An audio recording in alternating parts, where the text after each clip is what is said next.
Hey everyone, Golden Ninja 3000 here again. Today I'm back with another prop replica slash collectible review, this time for 3 Infinity Stone relics from Avengers campus at Disneyland. I visited Disneyland for the first time last weekend, and it was fun, but Avengers campus is like the lamest theme park land I've ever seen.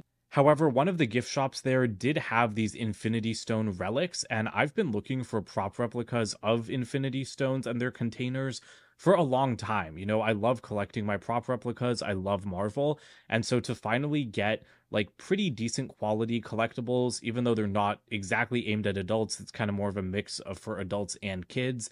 I just thought it was really cool, so I did pick up 3 of them. I got the Aether, which contains the Reality Stone, the Tesseract, which contains the Space Stone, and the Orb, which contains the Power Stone. So in this video, I'll be unboxing and reviewing all 3 of them, because I watched some reviews before going to Avengers Campus, but I feel like none of them really talked about everything I wanted to hear, so I'm making my own. The packaging is identical for all 3 of these products.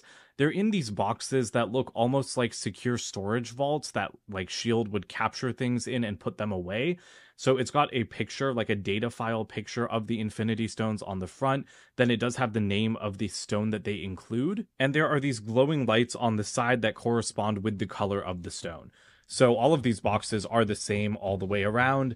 The back just has another view of them, but really the best way to get a feel for these things before buying them is to ask the employees at the Avengers Vault gift shop if you can hold them, because I was really on the fence about buying them, but then once I held them and messed around with them a little bit, I realized that they were up to the quality I was looking for. And I do want to point out that each of these retails for $50 US, and you can only buy them at Disneyland. I believe that they were and Disney World, of course. I think they were online on like Shop Disney for a brief period a few years ago, but they haven't been available there for a long time as far as I can tell. I think we should unbox these according to the order they appeared in the MCU. So we'll start with the Tesseract, which of course is honestly, in my opinion, like the most iconic Infinity Stone because it was in the most movies. And again, it was like the first one we saw. So let me just cut all of these tape seals. I thought about doing separate videos for these, but I thought it would be more fun to just review them in one and be able to compare them because the Infinity Stones in them can actually be exchanged between all of them. So I did want to just try that out. And speaking of Infinity Stones, you can see the Tesseract Space Stone right there on the top. So let's go ahead and pull out the instruction manual. I don't know if batteries are included or if I need to get my own, but I hope that they're already part of these things. And how do I actually get this out?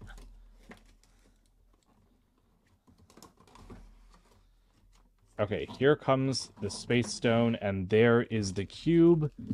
And this thing is pretty heavy for what it is. So here's the Space Stone. Let's go ahead and pull that out. It is just a piece of plastic as far as I'm aware, and I mean, it's shaped pretty nicely. It's not round all the way around because it does plug into any of these relics. So that's why I kind of say that these are in between collectors and kids' toys, like collectible items and kids' toys, because again, this is nice enough to be a nice prop replica for someone like me, but it could also very much be a toy, an expensive toy, but a toy nonetheless, because it is a little bit plasticky. Like this whole thing is plastic, but it's super weighty inside. So I do think that there's like a metal core or something, because this does not feel like a cheap plastic cube. I feel like some of the reviews I was seeing implied that it would be, but this thing weighs like at least, I would say like 2 pounds, I'm guessing, maybe 3, because it's a lot heavier than one would expect for something that honestly looks a little bit plastic. So here's the bottom of the cube. I think if we open this little window, this is where you can plug the Space Stone in. So I'm going to go ahead and do that. And hopefully I put it in the right, I don't know if there's a right way or a wrong way to do it, but there we go. Just had to push it kind of hard. And then I guess I pull out this tab. It does say the batteries are included. Flip that to on. And then there's like, there we go. I need to like slide my finger along this thing. And as you can see, it's making a lot of noise. Oh, and there we go. Now it's lighting up. So the cube does not stay on because it just switched off. I was getting ready to kind of leave it glowing here on the table. I don't know how I feel about that. So on the one hand, I kind of like that you need to swipe your finger here because it does feel like you're turning it on. It feels like you're activating an artifact and that it doesn't just turn on with the on switch. It's also pretty loud, so I feel like I'm kind of talking like really loudly right now. But I really like the glow. It looks like it's alive. It's like pulsing with energy, and it does make a lot of noise. It's a little bit loud, to be perfectly honest. I don't really want to talk over it, although I'm not sure how much of the volume my microphone is picking up. So it's cool. I do feel like it's a little bit loud. I also got a lightsaber from Galaxy's Edge that I'll be reviewing, and I also feel like that's a little bit loud. So I kind of wish that there were volume settings on these things. But I do feel like the Tesseract in general is very accurate to the movie. It obviously looks a lot less interesting when it's just sitting here off. But once you turn it on, the sounds it makes and the way it looks, it does feel like you're holding the Tesseract from the MCU. And that's what you want in a $50 prop replica that you're buying at Avengers Campus. Next up, we have the Aether. I know that Thor: The Dark World is not everyone's favorite movie. It's not my favorite movie either, but I did like the Aether. I thought it was cool. It's the most like different Infinity Stone, and I don't know, like I like alien objects, especially from the MCU, so I kind of like that all three of the Infinity Stone relics I got were alien. I mean, to be granted, most of them are alien, but yeah, I don't know. I just thought that it would display nicely with the orb and the Tesseract, and these were the cheapest ones, so that is kind of why I bought all three. Looks like it's the same exact packaging deal, though, because on top you just have the manual, and there is the Reality Stone. So let's go ahead and get this stuff out.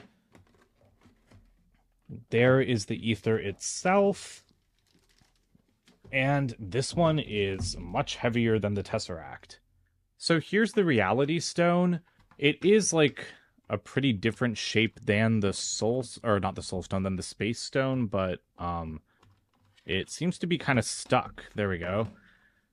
It's a nice, like, kind of shiny red color. It's a bit more pink than I was expecting. Like, it kind of has a metallic pink shine to it, and I think it is smaller. We'll compare all the stones at the end, but let me go ahead and get, like, the Aether container out. And again, this is way heavier than you would expect. Based on the other reviews I saw, I really expected these things to be way cheaper quality. And based on the holocrons that they were selling at Galaxy's Edge in Disneyland, that felt like way cheaper than something like the Tesseract, even though it's the same price. I'm going to go ahead and pull out that plastic again. And then to load the Infinity Stone into here, I believe you're supposed to pull off the top here. Okay, so I guess we need to lift these handles up. Oh, and then it just hinges open. That can't be right. Hang on. So let me try putting them down and then... Okay, there we go. Ooh, that's actually a really nice design on the upper, like, lid. That looks really cool. And this is, like, pretty well finished inside. It's super, super detailed. So that's kind of nice to see. I'm going to lower the camera just a tiny bit and then plug this thing in. Although, again, I don't know if there's like a right or wrong side. But okay, it just sits right there. And then we can close this up and take a closer look. Okay, so this box looks like it did in the movie. I think it's a mix of plastic and metal, but honestly, it looks metallic enough and it's heavy enough that it feels, you know, like a good, decent quality item. I really like all of the different details here. And then you've got kind of like this cracked stone look for the sides of it. And it does light up as well. As you guys saw earlier, you do have handles on the top, which you can carry the Aether from. That works out pretty well. I guess this is where you slide. I'm going to take those stickers off because they do ruin the look of it, but it's nice that they give you a little guide. Although actually, when I angle this to the light, you can actually see like a little rectangle. So let's go ahead and turn it on. I'm going to flip the on switch. Ooh, and then that is a really, really nice effect inside. Again, this is pretty loud, but like that's an incredible light up effect in the middle. It really looks alive. I'm really impressed with the light up features on both this and the Tesseract because there's just so much movement. And why is it not? There we go. It sounds like it's breathing almost, like there's wind whistling through it, which again tracks for the Dark World movie. But it's just, it's a really, really nice effect. And you can't even tell that the middle lights up when it's off. When this thing is off, it just looks like solid black. So then when it starts up like this, I think it just looks really cool. I guess, I mean, now that you know it lights up in the middle, you can kind of see... I mean, you can't really see it. Like, there's cracks running through it. So, to me, that's like a really, really seamless effect. And so that's what impressed me the most about the Aether when I saw it in the store, is that this doesn't look like the middle is going to light up, but then it does. And it's really, really impressive. And I didn't notice this, but actually when you open the Infinity Stone like holding section, there is a light that pulses through the Infinity Stone when it's attached. So again, I feel like that's going above and beyond because you're never really going to look at the Infinity Stone except to swap it out with another one. So to me, that just kind of makes this an even more deluxe experience. Last but certainly not least, we have the orb. This is the one relic I was intent on getting. I love the orb. I don't know why. I just think it's like the coolest Infinity Stone container. Maybe because it had like the most time to shine in its movie. So I was going to get it no matter what. Because again, like this is like the one Marvel replica I always thought would be cool to own. And as soon as I held it in the store and I felt how weighty and metallic it was, I was sold. Because I really thought it was going to feel like cheap plastic. So let's go ahead and crack this one open. I'm really excited for it. That's why I saved the best for last. But let's see how it measures up in person. Because I did like the Aether and the Tesseract in the store, but I was really, really on the fence about buying them. And I'm super happy to have them now in person. So inside this one, once again, the exact same packaging with the stone and the manual. So let's just go ahead and pull all of that stuff straight out. And there is the orb itself, which is kind of mangled. Is it supposed to be that messed up? And you do also get a stand for it. It's the only one that comes with a stand. I mean, the Aether doesn't need it, but I mean, a stand for the Tesseract definitely would have been nice. Okay, so we'll start with the same process. Let's go ahead and get the Power Stone out here. This one, I really, really like the paint job on. It's like this beautiful metallic purple with like some hints of blue in it. And I do kind of like the shape of it the best as well, although I don't think any of these shapes are really accurate to the MCU shapes. Not that that really truly matters. So let me get this stuff kind of out of the way. I guess I'll just open the stand first because it was close to my hand. This feels like pretty cheap plastic. This does not feel metallic at all. If this was a metal stand, it would be a lot cooler, but I guess it can't be because it does kind of need to spread like this, and then I guess you just nestle the orb in it. But let's go ahead and take a look at the actual orb, which is extremely heavy. Like, this has a pretty nice weight to it, and it does kind of lock together because it's split into half, but it is magnetic. So I guess, oh no, it is going to fall. I was like, oh, maybe it's not going to fall if I do that. It is going to fall. So I guess that would be the one problem with the orb, is that you can't really be like tossing it in one hand like Star-Lord was without it breaking apart. If there was a locking mechanism, that would be really, really cool. But the whole thing is pretty nicely detailed around the outside. And as you saw, you just split it open in the center. And it is super detailed. It looks just like the movie. You've got all of like that internal mechanism there. And then I guess these are all of the magnets. So let's go ahead and take the Power Stone, and it just plugs straight into the center. And where is the power switch on this thing? Okay, it turns out great pains were gone to actually make the power switch hidden. So you need to rotate this entire like center section of the orb, and then this pops out. So that's pretty cool. Like, this entire thing is metal, and then I guess this entire thing is plastic. So that's how they made the inside of the orb. And then that is where you also access the power switch. So I think that this is really well hidden, but it's also really easy to remove, which is always nice to see. So with the power switch on, I can now slide that back in and then rotate it around to lock back in place. And then if I put the Power Stone in the center, there we go. There's no slider or anything on this. The entire thing just lights up and makes a very powerful noise, which is on brand for the Power Stone. But honestly, something I don't love is that all of the lights around here are pink. So that doesn't make sense to me because the Power Stone is purple. It is glowing with like a breathing effect, which I think is pretty cool. But I mean, the Power Stone is purple. Those things should be purple, and them being pink does kind of take away from this a little bit, in my opinion, because it's nowhere close to the color of the actual plastic stone. So if I put these two halves together, oh wow, This thing is vibrating like a ton. Like, it feels amazing in my hand. But let me figure out how I close this. The whole thing is like literally shaking. Like that's what's also really impressive about these toys, or I mean replicas, about these replica toys.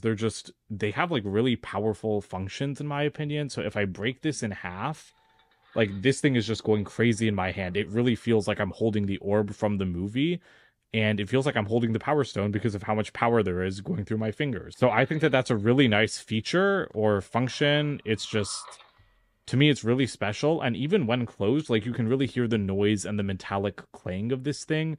So I think that that's pretty awesome. And I mean, it looks pretty cool on the stand. It did kind of need a stand because otherwise it would just be rolling all over the place. But the stand definitely feels cheap in comparison to the rest of it. The orb itself feels really good, but I wish the stand was a little bit more metallic. It just doesn't look as good as the orb, and like the plastic does feel super flimsy because kind of forcing these arms apart to put the orb in the center, it's not a great feeling. I do wish the stand was like a little bit better for this price.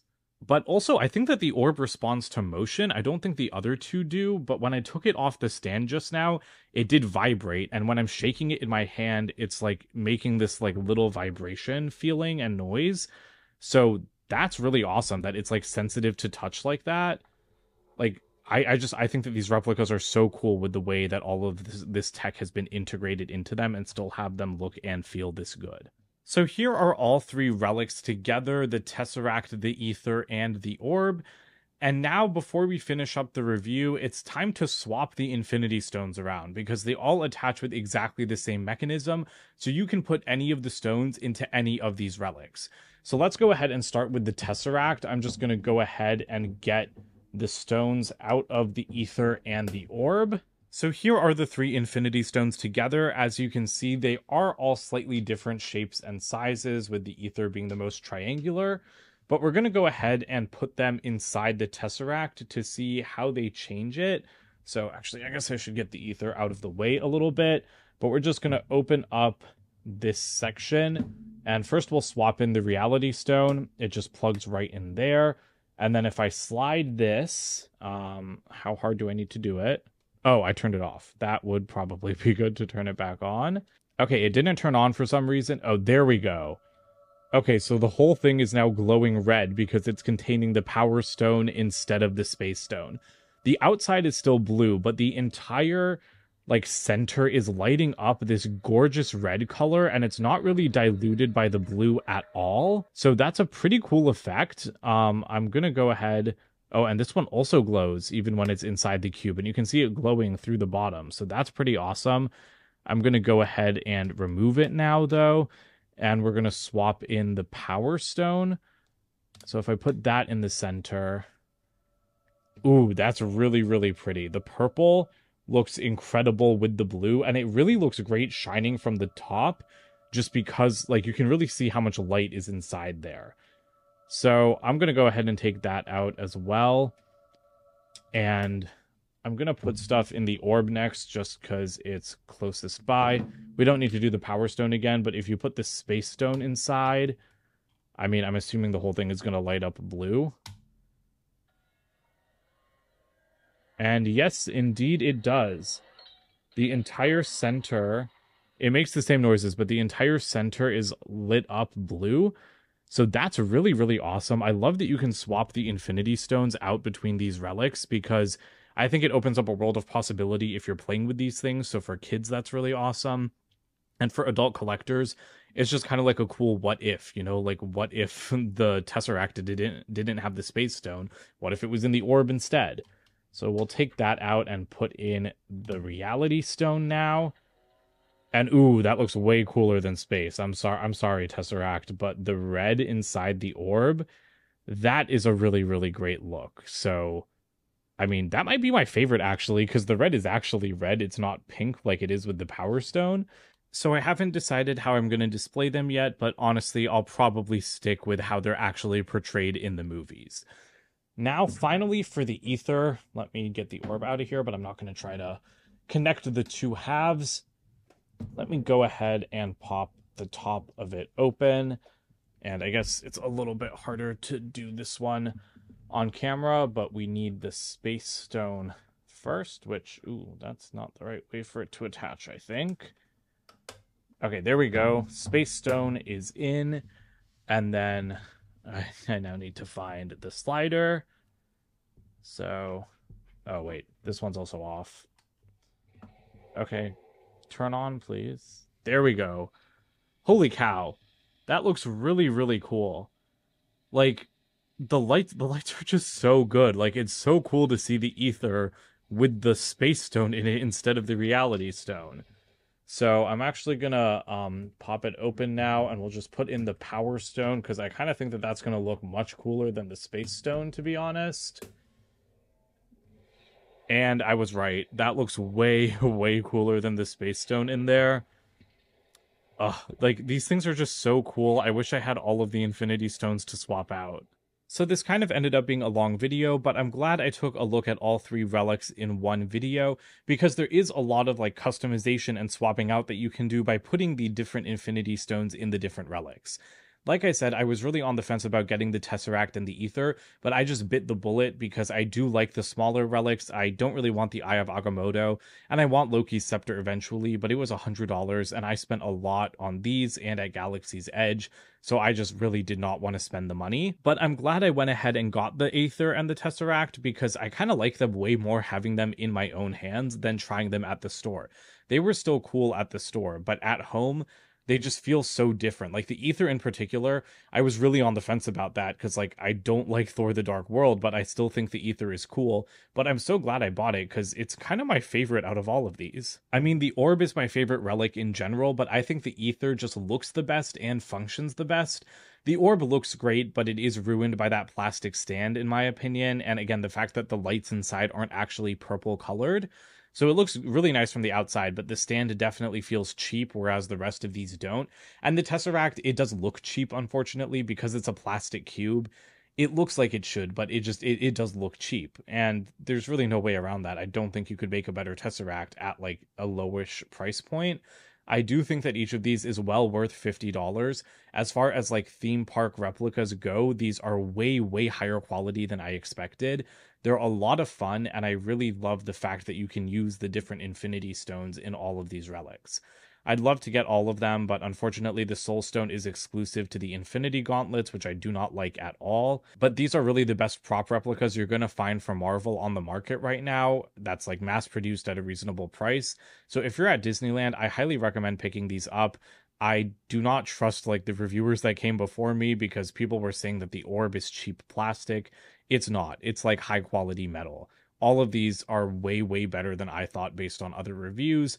So I hope that you stumble across this one if you're headed to Disneyland, and I hope that it helps you make your decision about whether or not to buy these. That's it for today, though. Don't forget to comment, like, and subscribe, and check out my website, goldenninja3000.com, and I'll see you guys with more videos soon.